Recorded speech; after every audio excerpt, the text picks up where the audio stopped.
नमस्कार विद्यार्थियों, कैसे हैं आप सब?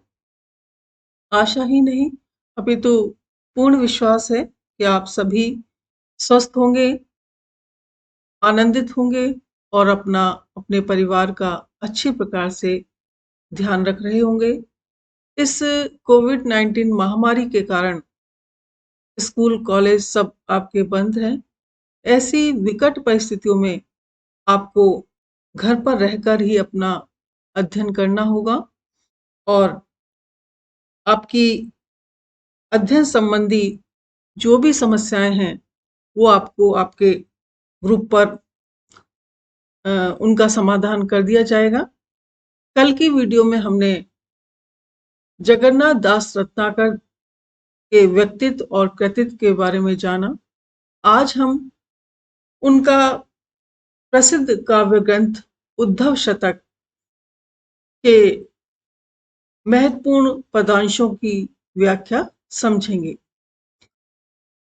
देखिए, उद्धव शतक का सबसे पहला छंद है जो कि मंगलाचरण के रूप में भी है।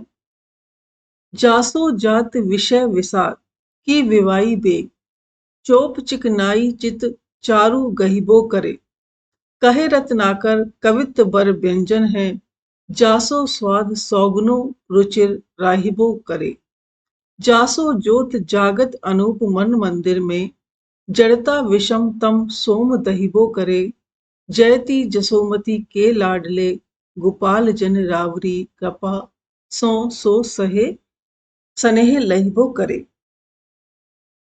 बच्चों, ये जो छंद है रत्नाकर जी ने श्लेष अलंकार में लिखा है। इसके दो अर्थ बनते हैं।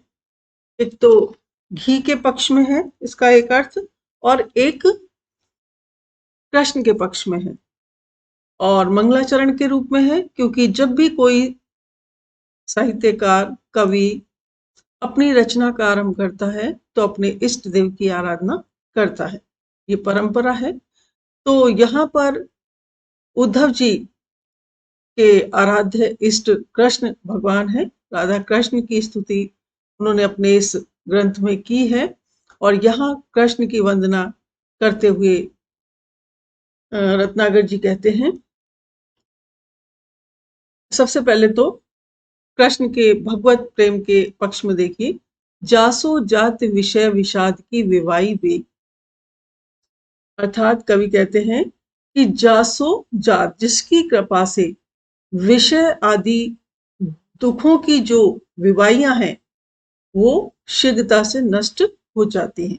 कहने का भाव क्या है कि प्रभु श्री कृष्ण की कृपा से मनुष्य के सारे दुख नष्ट हो जाते हैं। चोप चिकनाई चित चारु गहिबो करे, और मन में सरसता तथा ओज का संचार हो जाता है। मन में उमंग, उत्साह का भाव पैदा होता है। कहे रत्नाकर कवित्व बर व्यंजन में, जासो स्वाद सौगुनी रुचिर रहिबो करे, कविता रूपी सुंदर व्यंजनों में जिससे सौगुना स्वाद आ जाता है, जिनके गुणों का वर्णन करने से कविता जो है बहुत सुंदर बन जाती है, उसमें रस आ जाता है और उसमें रुचिता निवास करने लगती है, अर्थात सुंदरता बस जाती है, जिसके कारण जासो जोत जग अनुप मन मंदिर में, जिसके कारण मन मंदिर में अनुपम ज्योति का प्रकाश होता है। जड़ता विषम तम सोम दहिबो करे, और जिससे जड़ता और घोर अंधकार का समूह नष्ट हो जाता है, अर्थात मूर्खता, अज्ञानता नष्ट हो जाती है, उसके स्थान पर ज्ञान का प्रकाश हो जाता है। जयति जसोमति के लाडले गोपाल जन, रावरी कृपा सो सन्हे लहिबो करे, कि हे यशोदा के लाडले गोपाल कृष्ण, आपकी जय हो। आपकी कृपा से सांसारिक लोग आपसे प्रेम करते रहते हैं तथा आपसे प्रेम पाते रहते हैं। आपसे प्रेम करते भी हैं और आपके से उन्हें स्नेह भी मिलता रहता है। अब दूसरा अर्थ इसका घी के पक्ष में देखिए, जासो जात विषय विषाद की विवाही बेग, कि हे यशोदा के प्रिय गोपाल। गोपाल नाम क्यों दिया है? गोपाल कि गायों का पालन करने वाले, अर्थात गोपाल, आपकी जय हो। चोप चिकनाई चित चारु गहिबो करे, कि आपकी कृपा से यह सेवक उस घी को प्राप्त करता है जिससे कि उसकी जो विवाइयां हैं, पैरों की विवाइयां हैं, वो भर जाती हैं, फटी हुई विवाइयां ठीक हो जाती हैं और उसके पैरों में चिकनाई मतलब कोमलता आ जाती है, चिकने हो जाते हैं उसके पैर।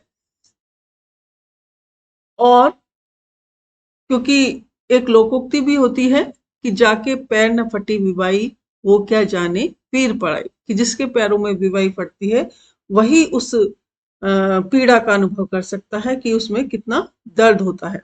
तो आपकी कृपा से जो घी प्राप्त होता है, उस घी को लगाने से मेरे पैरों की जो विवाइयां हैं वो फटना बंद हो जाती है, उनमें चिकनाई कोमलता आ जाती है। कहे रत्नाकर कवित्व बर व्यंजन में, जासो स्वाद सौगनी रुचिर रहिबो करे। आगे कहते हैं रत्नाकर जी कि उस घी से श्रेष्ठ पकवान बनते हैं जिसके कारण सौगुनी रुचि कर स्वाद रहा रहता है उसमें, कि आप से जो घी प्राप्त होता है, उस घी के डालने से जो व्यंजन बनते हैं उनमें सौ गुना स्वाद आ जाता है, रुचिकर हो जाता है भोजन। जासो जोत जगत अनूप मन मंदिर में, और जिससे मंदिर में अनुपम ज्योति जगती रहती है, दीपक जलता रहता है, दीपक में घी डाला जाता है जिससे कि उसकी लौ ज्योति चारों फैलती रहती है, प्रकाश फैलता रहता है। जड़ता विषम तम तोम दहिबो करे, और उससे विकट अंधकार का समूह नष्ट हो जाता है, प्रकाश फैल जाता है चारों ओर और अंधकार का दहन हो जाता है, अर्थात अंधकार समाप्त हो जाता है। जयति जशोमति के लाडले गोपाल, जन रावरी कृपा सो स्नेह लहिबो करे, कि हे गोपाल यशोदा के लाल, आपकी जय हो। आपसे लोग प्रेम करते हैं और आपसे ही प्रेम पाते भी हैं। मंगलाचरण के रूप में ये पद है, इसमें अपने इष्ट की आराधना की है कवि ने। और दूसरा पद है, उद्धव को मथुरा से भेजते समय के कवित हैं ये। नहत जमुना में जल जात एक देखियो जात, जाको अद उरद अधिक मुरझायो है, कहे रत्नाकर उमई गही श्याम ताही, बास बासना सो नेक नासिका लगायो है। त्यों ही कछ घूम झूम बेसुध भय के हाय, पाए परे उखर अभाय मुख छायो है, पाए घरी द्वेग में जगाई लाई ऊधो तीर, राधा नाम कीर जब औचुक सुनायो है। यहाँ पर कवि ने उस समय का वर्णन किया है कि जब कृष्ण यमुना में नहाने के लिए जाते हैं और वहां उन्हें एक कमल उस जल में बहता हुआ दिखाई पड़ता है। नहात जमुना में जलजात एक जात, कि यमुना नदी में नहाते समय जलजात माने कमल, कृष्ण ने एक कमल को जाते हुए बहते हुए देखा, जाको अध उरद अधिक मुरझाया है, जिसका ऊपर का हिस्सा भाग बहुत मुरझाया हुआ था। कहे रत्नाकर उमई गही श्याम ताही, बास बासना सो नेक नासिका लगाए हुए, कि रत्नाकर कवि कहते हैं कि कृष्ण ने बड़ी उमंग के साथ उस कमल को पकड़ लिया और उसे सूंघने की इच्छा से तनिक नाक से लगाया। कि उस कहने का भाव क्या है कि पुष्प का ऊपर का आधा भाग मुरझाया हुआ था, जो कि राधा के मुख का प्रतीक है, कि कृष्ण के वियोग में राधा का मुख मुरझा गया था। उदास हो गया था। कमल पुष्प के समान राधा दूर होती चली जा रही थी। उसकी सुरभि, उसकी सुगंध को सूंघने की इच्छा से कृष्ण ने उसे अपनी नासिका से लगाया। त्यों ही कछु घूम झूम बेसुध भय के हाय, पाए परे उखर अभाए मुख छायो है। कि जैसे ही उस फूल को सूंघने की इच्छा से कृष्ण ने अपनी नाक के पास उस फूल को ले गए, तो वैसे ही वो कुछ चक्कर खाकर, डगमगाकर, हाय कहते हुए अचेत हो गए। पाए घड़ी देख में जगाई लाई ऊधो थे, और पैर के उखड़ का जाने से वो नीचे गिर गए जल में, और उनके मुख पर व्याकुलता छा गई। तात्पर्य यह है कि उस पुष्प की तीव्र गंध से कृष्ण उसी क्षण डगमगाकर, उन्मत्त से, बावले से अचेतन होकर गिर पड़े, बेहोश हो गए। कहने का भाव क्या है, राधा की स्मृति में वो सुध-बुध खो बैठे। मुख पर उनके शून्यता सी छा गई, पीलापन छा गया। जगाई लाए ऊधो थी, फिर ऊधा उनको उठाकर नदी के किनारे लेकर आए। राधा नाम कीर जब औचक सुनायो, कि उनके मित्र बड़ी कठिनाई से, बहुत मुश्किल से उनको तट पर लाए, और 2 घड़ी समय में उन्हें चेतनावस्था में ला सके। 2 घड़ी, घड़ी द्वेक माने 2 घड़ी बाद उसको जैसे तैसे होश में लाया गया, चेतना उनकी लौटी। राधा नाम कीर जब औचक सुनायो, कि उनकी चेतना कब लौटी, कि जब वहां पर कीर माने एक तोते ने राधा का नाम पुकारा, और वो शब्द, राधा नाम का शब्द उनके कानों में जब पड़ा, तो उनकी वो तंद्रा भंग हो गई, उनकी चेतना लौट आई। इसमें अनुप्रास है, यमक है, और स्मरण अलंकार है। राधा का स्मरण है इसमें, और सात्विक अनुभव है।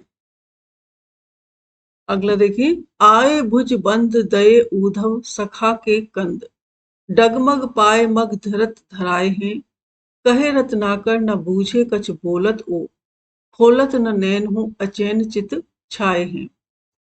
पाई पड़े बहे कंज में सुगंध राधिका को मंजू, ध्याय कदली बन मतंग लो मताए हैं, कान गए जमुना नहान पे नए सिरसों, नीके तहा नेह का नदी में नहाए हैं। कि यहाँ पर उस समय का चित्रण है कि जब यमुना में स्नान करने के लिए कृष्ण जाते हैं, और उस जल में उन्हें एक कमल का फूल बहता हुआ मिलता है, जो कि ऊपर से मुरझाया हुआ है, और वो मुरझाया हुआ पुष्प राधा के उदास मुख का प्रतीक है।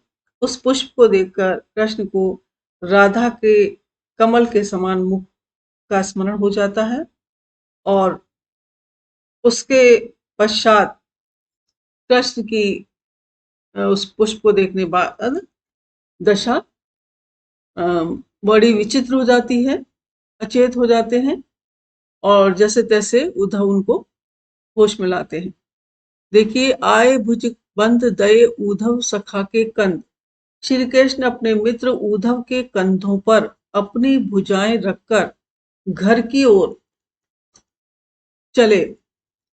डगमग पाए मग धरत धराए, कि मार्ग में, रास्ते में ठीक से कदम भी नहीं रख पा रहे हैं, और चलने में उनके पैर जो हैं डगमगा रहे हैं, ठीक से वो अपने कदम नहीं रख पा रहे हैं।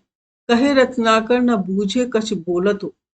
रत्नाकर कवि कहते हैं कि श्री कृष्ण की ऐसी दशा हो गई थी कि वे न तो कुछ समझ पा रहे थे, और न कुछ ही बोलते थे, और ना ही अपने नेत्र खोलते थे। खोलत न नैन हूं अचेत चित चाहे, और नेत्र भी नहीं खोल रहे थे। व्याकुलता से उनका हृदय भरा हुआ था। अचेत चित छाए, मूर्छा सी उनके चित्त पर छाई हुई थी। अचेता अवस्था में थे वो। पाई बहे कंज में सुगंध राधिका को मंजू, कि यमुना में बहते हुए कमल में राधा के शरीर की सुगंध के समान सुगंध को पाकर श्री कृष्ण ध्याय कदली बन मतंग लो मताए। कदली वन का ध्यान करने वाले मस्त हाथी के समान हो गए हैं कि उस पुष्प को सूंघने के पश्चात उन्हें राधा का स्मरण हुआ और एक उस हाथी के समान जिसे कदली वन केले के वन की स्मृति में वो उतावला हो जाता है, मतवाला हो जाता है, ऐसे ही कृष्ण भी राधा की स्मृति में उन्मत्त से हो गए। कान गए जमुना नहान पे नए सिरसों, नीके तहा नेह का नदी में नहाई आए। श्री कृष्ण यमुना में स्नान करने गए थे, पर वहां से वे नए रूप से प्रेम की नदी में भली भांति स्नान करके लौट आए। नीके तहा नेह का नदी में नहाई आए हैं। नेह का नदी प्रेम की नदी में स्नान करके लौटे हैं। यहाँ पर श्री कृष्ण की भावुकता, सहृदयता और उनका जो प्रेम है उसकी प्रधानता दिखाई गई है। कृष्ण का राधा के प्रति अनन्य प्रेम का यहाँ कवि ने बड़ा ही मार्मिक चित्रण किया है। इसमें भी स्मरण अलंकार है, रूपक अलंकार है, स्नेह की नदी माने प्रेम की नदी, और ध्याय कदली बन मतंग लो में उपमा अलंकार है, अनुप्रास अलंकार है इसमें। धन्यवाद।